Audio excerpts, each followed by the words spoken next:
Mesdames et messieurs les députés insoumis, vous m'avez insulté 15 jours. Vous chantez, mais vous m'avez insulté.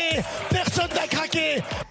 Comme presque tous les Français, on est assez consternés par ce qu'on a vu. Il n'y a pas eu vraiment de débat, il n'y a pas eu d'argumentation, il y a eu beaucoup de confusion. On a été le groupe le plus présent au niveau des votes. Après, oui, on nous a un peu moins entendus, mais pourquoi ? Et parce que c'est la NUPES qui a totalement bloqué les débats. Nous, notre position depuis le début, c'est cette réforme, elle est douloureuse, mais elle est indispensable. Pourquoi nous n'avons pas déposé plus d'amendements ? Pour qu'on vous entende plus. Pourquoi ? Mais non, mais pourquoi ? Vous ne souhaitez pas être là pour faire du bruit. On n'est pas dans une télé-réalité. On n'est pas là pour faire du bruit pour du bruit. À un moment, ça n'a aucun sens. La NUPES a déposé énormément d'amendements. Ça a apporté quoi ? Ça nous a empêchés d'arriver au vote. Le cœur de la réforme, c'était 64 ans. Et le fait qu'il n'y ait pas eu de débat, pas un seul débat sur cette question, et pas de vote, pose un problème. Il dit incompréhensible le retrait des amendements du PCF. Pourquoi se précipiter à l'article 7 ? Hâte de se faire battre ? Ça veut dire quoi ? Ça veut dire on sait qu'on est minoritaire, on sait qu'on n'a pas de majorité pour mettre en échec le gouvernement.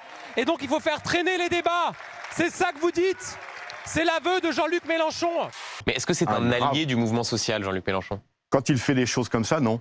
Est-ce que vous parlez donc il joue contre le mouvement social quand il fait ce genre de choses. Il ne favorise pas la clarté des débats. Chacun aurait pu aller voir tirer la manche de son député en sachant qu'est-ce que vous avez voté, monsieur le député ? Vous avez voté pour, contre mais ou la vous êtes majorité abstenu ? aurait dit ça y est, on a gagné, Oui, elle est mais votée la loi. Non, parce qu'il n'y a rien de gagné. Il n'y a rien de gagné. C'est finalement un formidable gâchis, puisque aucun des acteurs n'en sort victorieux, ni le gouvernement, ni l'opposition, et surtout pas les Français. Entre les 4 composantes de la NUPES, vous ne vous parlez que par tweet interposé. Vous ne vous parlez que par communiqué de presse interposé. Dites-nous quand vous allez divorcer. Franchement, il est dans une stratégie. Lui, il est dans une stratégie qui est celle de ne pas faire voter le texte pour que le mouvement social puisse durer. Je conteste cette stratégie, mais il en a au moins une. Quelle tristesse enfin pour la gauche, passer sur ces bancs de l'éloquence de Jaurès à la feuille de salade de Sandrine Rousseau. NUPES or not NUPES, that is not the question. Comme je dis à mes camarades. C'est-à-dire Parce que c'est pas le sujet. Le sujet. Il n'y a pas à remettre en cause. Mais non, mais c'est pas le sujet. Il promet de la fermeté face au fléau de la conduite sous stupéfiants. Le ministre de l'Intérieur, Gérald Darmanin, se dit favorable au durcissement des sanctions. On arrête les retraits de points pour les petits excès de vitesse, moins de 5 km à l'heure. En revanche, on prive de permis de conduire ceux qui conduisent sous stupéfiants et sous alcool. Gérald Darmanin fait tout de suite une proposition sous le coup de l'émotion de ce drame atroce.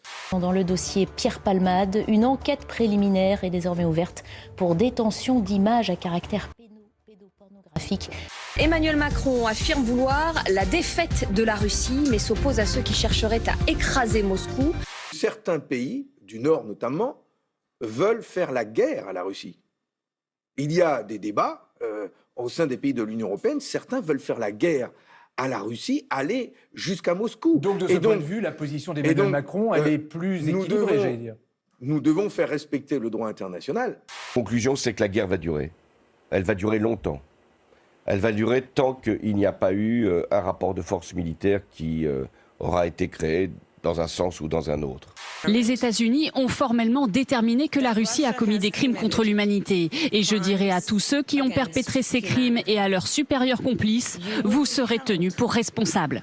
La popularité d'Emmanuel Macron en baisse, elle a diminué de 2 points en février. Organisateur du premier championnat de France de sabre laser présente l'événement organisé au Palais des Sports de Metz. Il s'agit bien d'une compétition sérieuse sous l'égide d'ailleurs de la Fédération française d'escrime.